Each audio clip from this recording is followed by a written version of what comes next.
საქართველოს წინააღმდეგ აპირებთ ჩვენების მიცემას? ბატონო ზვიად. ბატონო თემუკა ჩამოგიყვანეს კოლეგიალობა რომ რაღაცა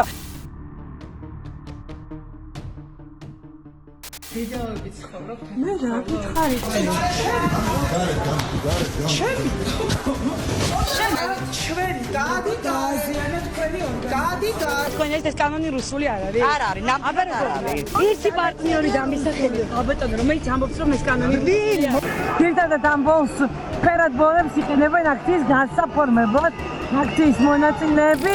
რა ღირს ნაც ჟურნალისტების ისტორიები და რა პრივილეგიებით სარგებლობენ ის ეგრეთ წოდებული ჟურნალისტები, რომლებიც სინამდვილეში მიკროფონიანი აქტივისტები არიან. მაშინ როცა ნაცები და მათი სატელიტი NGO-ები ქვეყნის არევას და ქვეყანაში სისხლიანი რევოლუციის მოხდენას ცდილობდნენ, საზოგადოება კარგად ხედავდა, როგორ განსაკუთრებულად აქტიურობდა ოპომედიის რამდენიმე წარმომადგენელი. განსაკუთრებით თორთისაცემი დები ქაჯაიების და მარიამ გაფრინდაშვილის მიერ დადგმული ისტერიული შოუები იყო. მაშინ როცა პროფესიული მოვალეობა უნდა შეესრულებინათ, თითოეული მათგანი ზუსტად ისევე იყო ჩართული პოლიტიკურ პროცესში, როგორც ნებისმიერი რადიკალი აქტივისტი თუ პოლიტიკოსი. ის რომ ზემოთ ჩამოთვლილი ჟურნალისტები გაცხადებულად მხარეს წარმოადგენენ, არავისთვის არის ახალი ამბავი. მიუხედავად იმისა, რომ თითოეული მათგანი ერთად თუ ცალ-ცალკე მუდმივად გვიმტკიცებს, რომ დამოუკიდებელ თავისუფალ მედიას წარმოადგენენ, საზოგადოებამ კარგად იცის მათი პატრონებისა და დამფინანსებლების წარსულისა და აწმყოც. ეგრეთ წოდებული დამოუკიდებელი ჟურნალისტების აქტიურობა აქციების პერიოდში სულაც არ იყო პატრიოტული სულის გამოძახილი და არც მით უმეტეს დამოუკიდებელი ქმედებები. მათ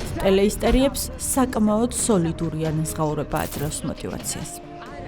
ვითარება ჩიტაძის ქუჩაზე არის ძალიან ძიმე მოქალაქეებით განანწყლის ჭავლის პირისპირ. პიროტექნიკა არ არის სიცოცხლისთვის საშიში. აცა მოთხანებეთ თავი ნუაკავებთ ძალიან გწყობ. რამდენიმე კვირის წინ პოსტივისთვის ცნობილი გახდა, რომ ბიზნესმენი თემურ ჭყონია TV პირველის რამდენიმე ჟურნალისტს სოლიდურ ხელფასს უხდის. ნანუკა ქაჯაია შეიძლება ვიშვილო. ნანუკა თუ უსმენ ეთერს ბატონი თემურის წინადადებას მოусმინე კარგად. მალევე გაირკვა, რომ ხელფასის გარდა ჭყონიამ TV პირველის თანამშრომლების ნაწილს ზვირადღირებული საგზურებით აჩუქა თავისივე სასტუმროში. ჩვენ ვცადეთ ჭყონიასთან დაკავშირება და ინფორმაციის გადამოწმება. ბიზნესმენმა მეორე დღეს თავად გადმოგვირეკა. ცხადია, შანსი ხელიდან არ გავუშვით და გავრცელებულ ინფორმაციაზე კომენტარი ვთხოვეთ. მართლა აჩუქა თუ არა საგზურები და უხდის თუ არა სოლიდურ ხელფასს TV პირველის ჟურნალისტების ნაწილს. ჩვენი დარეჯილი ვნახე მე გუშინ გირეკავდით ბატონო თემურ, მაინტერესებდა გაფრინდაშვილსა ქაჯაიებს საგზურები რო აჩუქეთ. ჩვენა ხარ? დიახ, ნათია ვარ ბერიძე. ძალიან კაი. შენ მეგობრები არიან, რატო გავიქცეთ? არა, რასთან დაკავშირებით არ გამიყვერდა მარიამი და ნანუკა არიან თქვენ მეგობრები არიან. ხელფასსაც მაგიტომ მეგობრულად უხდით 30000? მეგობრულად. მეგობრულად უხდით ხელფასებსაც. ჩვენ ჩვენთან დაამყარეთ მეგობრობას, თქვენ ეს პრივილეგია. ანუ მე თუ თქვენთან ვიმეგობრებ 30000 გადამიხდით ხელფასს და საგზურსაც მაჩუქებთ. რადგან ინფორმაცია გადავამოწმეთ და წყაროც ნამდვილი აღმოჩნდა, ცხადია მაშინვე გავავრცელეთ ამბავი სოციალური ქსელის მეშვეობით. მალევე ნანუკა ქაჯაია აღელვებული გამოეხმაურა ჩვენს გავრცელებულ ინფორმაციას. პოსტიდანაც და მისი ქმედებებიდანაც ნათლად ჩანდა, რომ ნანუკა ქაჯაია ძალიან გააბრაზა ჩვენი მხრიდან სიმართლის საჯაროდ გამოტანა. სოციალურ ქსელში ნანუკა ქაჯაია ცდილობდა ოპოზიციური Facebook ბაბლი დაერწმუნებინა, რომ პოსტივი სიცრუე გაავრცელა და რომ ჭყონიასთან მსგავსი ინტერვიუ ბუნებაში ვერ იარსებებდა. უფრო მეტიც, ქაჯაიამ საკუთარ Facebook მეგობრები დაამშვიდა და დაწერა, რომ ის ორშაბათს პოსტივის წინააღმდეგ სარჩელის შეტანას გეგმავდა. ბოლო რამდენიმე დღეა ამ მედიად წოდებულმა პროპაგანდისტებმა გააქტიურეს საკუთარი ბინძური მეთოდები ჩვენს წინააღმდეგ. ამაში ცხადია არაფერია გასაკვირი და არც კი შევიმჩნევდი, მაგრამ მინდა იცოდეთ, რომ ეს არის ტყუილი. აქვე მინდა მოკლედ ვთქვა, არასდროს არც ერთ სამსახურში ჩემი კეთილი შრომის ანაზღაურების გარდა სხვა თანხა არ ამიღია. უჩივლეთ. თვითონ ხომ ყველაფერზე ჩივიან. ყველაფერზე უჩივიან ოპოარხებს და თქვენ რატომ არ აკეთებთ იგივეს? ან რადიკალს როცა გეძახიან ან ცრუ ბრალდებებისთვის. ორშაბათს შეგვაქვს სარჩელი. გაურკვევლობაში მყოფი მისი მეგობრებიც ინფორმაციის ნამდვილობას ეჭვქვეშ აყენებდნენ. ჭყონიას ეს ინტერვიუ საიდან მოიტანეს?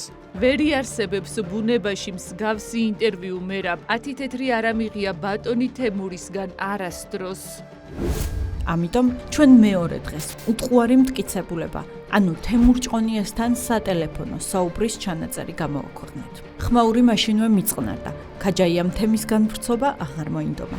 რაც შეეხება ოპოზიციურ Facebook ბაბლს, ჩვენს მიერ ჭყონიასთან სატელეფონო საუბრის გამოქვეყნების შემდეგ მხოლოდ ის გამოახერხეს ნანუკა ქაჯაია დაამშვიდეს სიყვარულის გამომხატველი ემოჯებით. ის რომ ბიზნესმენი ჭყონია ქველმოქმედებასთან არ მეგობრობს, ეს ქართულ საზოგადოებაში საყოველთაოდ ცნობილი ამბავია. ამის მაგალითად მარტო ის ფაქტიც კი კმარა, როდესაც რადიკალური ოპოზიციის ორგანიზებული აქციების დროს, რომელსაც ჭყონია ღიად მხარს უჭერდა პროტესტის მონაწილეებს, მაკდონალდსის აქცია შესთავაზა. შესაბამისად, ცხადია, რომ ჭყონიას მიერ ტელეპირველი ჟურნალისტების ნაწილის დაფინანსება მეგობრობის მიზეზით ისევე აბსურდულია, როგორიც ამ ჟურნალისტების ობიექტურობა. ამიტომ ვცადეთ გაგვერკვია თუ რატომ აფინანსებს ჭყონია კონკრეტულ ჟურნალისტებს და რა დგას ამ დაფინანსების უკან. ჩვენ ტელეპირველის მთავარ ფეიქმეიკერს დავუკავშირდით იმის საკითხავად, იცოდა თუ არა, რომ მის თანამშრომლებს თემურ ჭყონია ყოველ თვეს სოლიდურ თანხას უხდის. მელაძემ ჩვეული ისტორიით ჩანაწერის გაყალბებაში დაგვდო ბრალი. თუმცა, როცა ჩანაწერის ნამდვილობის დასამტკიცებლად ექსპერტიზის ჩატარება შევთავაზეთ, გაჩვენდა. მცირე პაუზის შემდეგ კი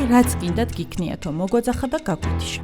პოსტივიდან გირეკავთ, მაინტერესებს, იცოდით თუ არა თქვენს თანამშრომლებს ჭყონია რა ხელფასს უხდის და ეს რაღაცა დამკვიდრებული პრაქტიკა გაქვთ თუ თქვენც უხდით ხელფასს და ისინი დამატებით იღებენ ჭყონიასგან? ეს არის თაღლითობა, რომელიც გამოიგონა თქვენმა ტელევიზიამ. ეს არის თაღლითობა, რომელიც გამოიგონა თქვენმა ქაჯაიები ტელევიზიამ. ხელფასს რომ იღებენ? უილი თაღლითობა, რომელიც გამოიგონა თქვენმა ტელევიზიამ. ანუ თაღლითობენ თქვენ თაღლითების ტელევიზია. თქვენი ტელევიზია არის თაღლითი, თქვენმა ტელევიზიამ მოიტყუა და გააყალბა არა გააყალბა თემურ ჭყონიას სატელეფონო საუბრის ჩანაწერი. კი, გაყალბებულია და თქვენ გააყალბეთ. გინდა ექსპერტიზა განიშნეთ, რაც გინდათ ის გააკეთეთ, იმიტომ რომ თქვენ ბრძანდებით გამყალბებლები. ორშაბათიც დადგა, სამშაბათიც, ოთხშაბათიც და ის კი არა აგერ მეორე კვირა დღეც მოვიდა. თუმცა არც საჩივარი ჩანს სადმე და აღარც ნანუკა ქაჯაია, რაც კიდევ ერთხელ ადასტურებს, რომ ჩვენს მიერ გავრცელებული ინფორმაცია ნამდვილია. შესაბამისად, მითები იმასთან დაკავშირებით, რომ ოპომედია დამოუკიდებელი და მიუკერძოებელია, ისეთივე ტყუილია, როგორც ნუდარ მელაძის ამბები, რომელსაც მისი ეგრეთ წოდებული ჟურნალისტები გვიყვებიან ხოლმე.